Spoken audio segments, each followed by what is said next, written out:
Alright, we're still working our way up Tioga Pass to the east entrance. And we just want to give you a look back at what we've been driving up, and then got our first waterfall of the trip. Rhonda loves waterfalls, so I imagine this will be our first of many stops for waterfalls. Here's her Aunt Christy right here. Yeah. Told me not to get by any edges.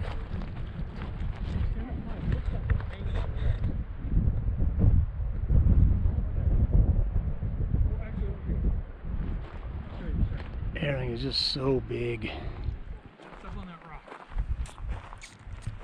Get up on that rock. No, get up on that one. I am not getting on that rock. You get on that rock. I know you already did. Okay, lean out like you're gonna die.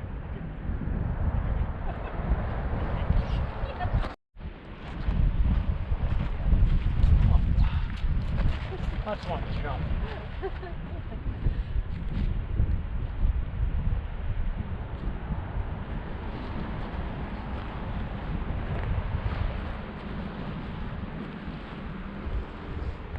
Oh man, you know what? If you shoot a little higher. We still haven't quite made it into the park. This is the saddlebags turnoff, and just wanted to come look at it because we just talked to a couple at that last waterfall who highly recommended taking a little look up here. I just wanted to see if I could see any fish. I did not bring my fishing pole on this trip on purpose.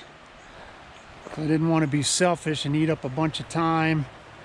We could be seeing stuff and hiking and want to be stuck fishing, which I know once I started, that's what I'd want to do.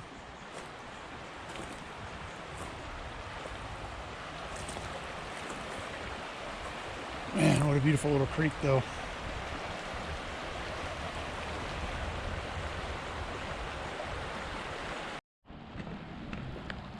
Still on Tioga Pass, and we got a little thunderstorm coming in. It's starting to rain. But this little creek just looked gorgeous. It's going to kill me to see all these little creeks and not have my fishing pole, but let's at least get out and take a look at it. Oh wow, look at those peaks in the distance there. That's awesome too.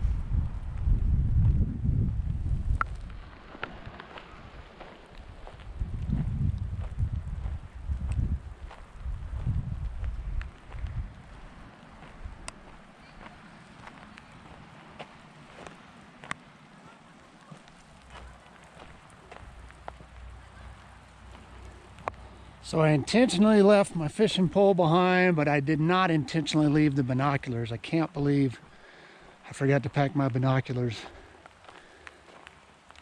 We passed one area yesterday that said major bighorn sheep crossing. I don't know what they mean by major, but it would have been awesome to just sit there and glass for bighorn sheep for a little bit. With this rain falling, I'm not going to be able to really see down into the water and look for any fish, but doesn't this just look like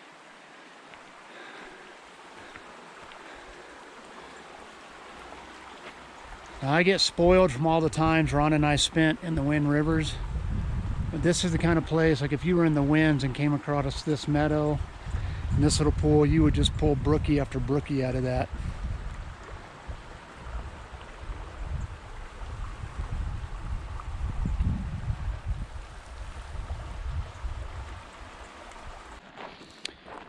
Well, with the thunder showers above and our time, we asked one of the helpful rangers at the visitor center some trails in the Tulum area that might be great.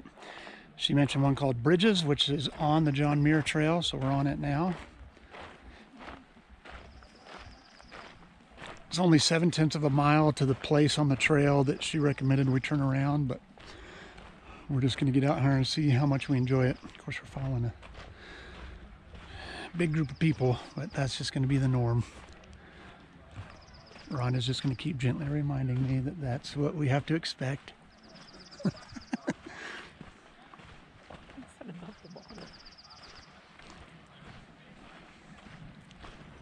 Measuring thing? Yeah, maybe they use it to Yeah. Is there somebody there with it? Oh, there's someone Oh, there. are they doing a tightrope thing? What? Is it a ranger?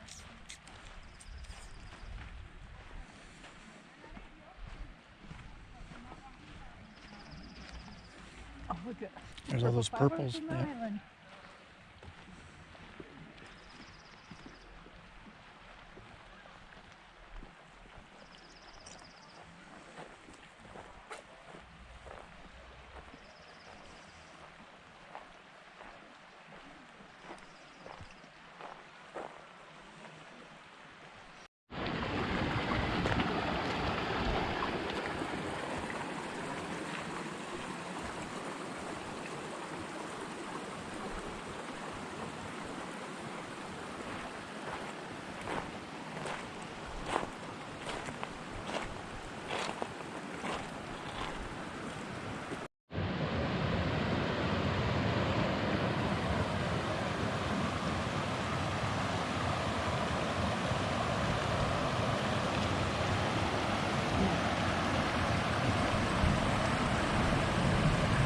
There's a fish over those rocks, hon. See the big hole rock? Look in the next little pool above it. About halfway across, there's one right on the flat rock. You see it?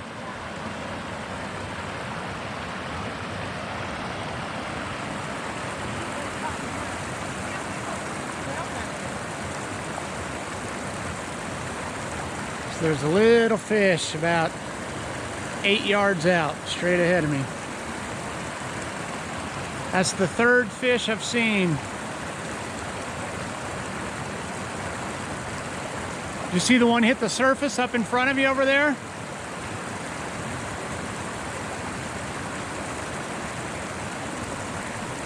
What a beautiful little spot.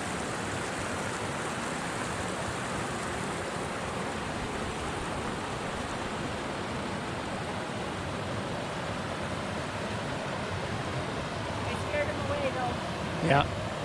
Yeah, right where that big rock's hanging over, one hit, broke the surface.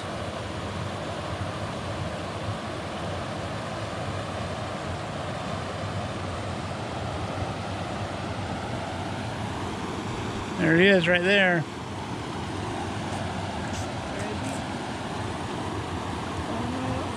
That's right. Kind of right where the bubbles are. Still working our way down to the bridges. Just passed a gentleman with his fly rod and I asked him if he was fishing or catching. And it took him a second to know what I meant, but then he said a lot of both. So that's cool. We made it to the bridges. What a beautiful spot.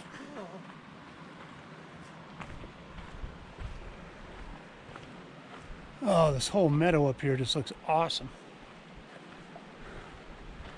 Got those granite walls behind you. Big lush meadow.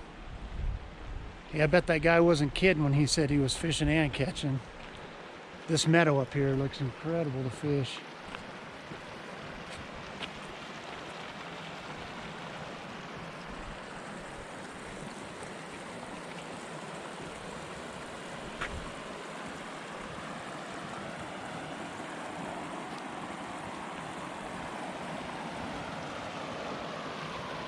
Wow, look at that.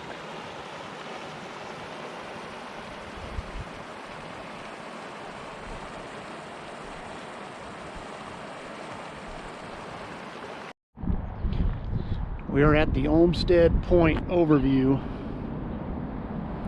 That's Half Dome off in the distance. I'm going to kind of scan back here to the north and east where we came in. So back here's the valley we came in.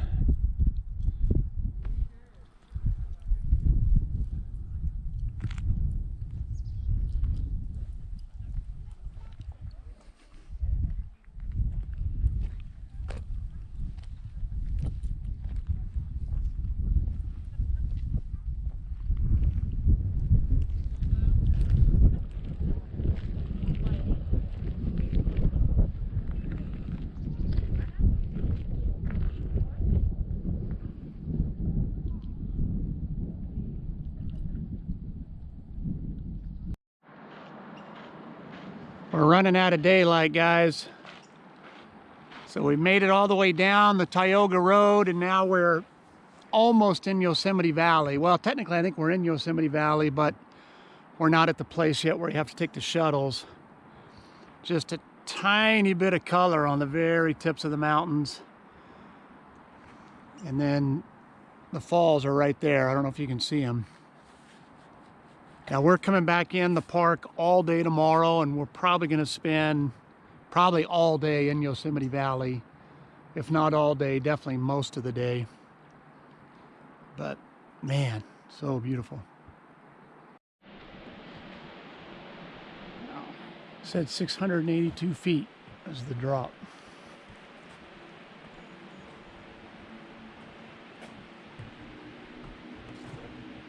I think Calf Creek's 110. Does that sound right? So that's how much taller it is.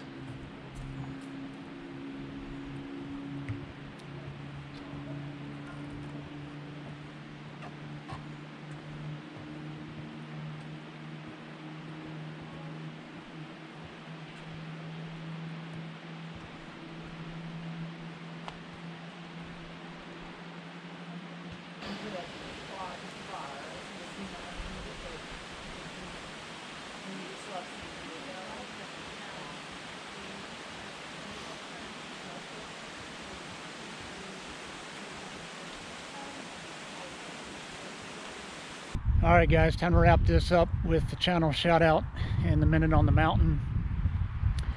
Channel I want to shout out, a channel that I've enjoyed, one of the first channels I subscribed to when I got on YouTube, and it's Bucktails Outdoors.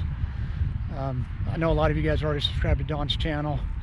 Love his channel. He's been putting out a ton of great fishing content recently, so I'll put a link in the description. Check him out when you get a chance. Minute on the Mountain comes from 1 Corinthians chapter 10, verse 13. I'm going to read it for you. It says, "No temptation has overtaken you except what is common to mankind, and God is faithful. He will not let you be tempted beyond what you can bear. When you are tempted, He will also provide a way out so that you can endure it." Often that verse gets misapplied as if it's speaking to suffering. You may have heard the statement that God won't put more on you than you can bear, or God won't allow you to go through more than you can handle. But that's just not true. The verse is that God won't allow temptation to be more than you can bear. It doesn't speak to suffering at all. One of the tactics the devil uses in temptation is to make us think that we're going through something that no one else is, that our battle is harder than anyone else's. And that verse says that it's not. It's not unique. Other people have gone through that same battle, and some of them, certainly not all of them, but some of them have had victory in it. And so I hope that would be encouraging to you, that if they had victory, you can have victory. And then as far as the suffering, the reality is sometimes we do go through suffering that's more than we can bear on our own strength. And I believe God uses that to draw him to himself. To draw us to himself. So that's the Minute on the Mountain, 1 Corinthians chapter 10, verse 13. I only did the first part of our Yosemite trip on this video. I didn't want this video to be another 28-minute video, and it could easily be. So there'll be at least one more Yosemite video, maybe two, as I break it down. We'll see. But thanks for all your support. We're getting close to 1450 subscribers. We're at 1439, I think. So when we hit 1450, that'll be the next giveaway. So if you haven't subscribed to the channel, please do me a favor, hit that subscribe button. Let's get to 1450 so we can give away some prizes. God bless you. See you the next time we're out on the mountain.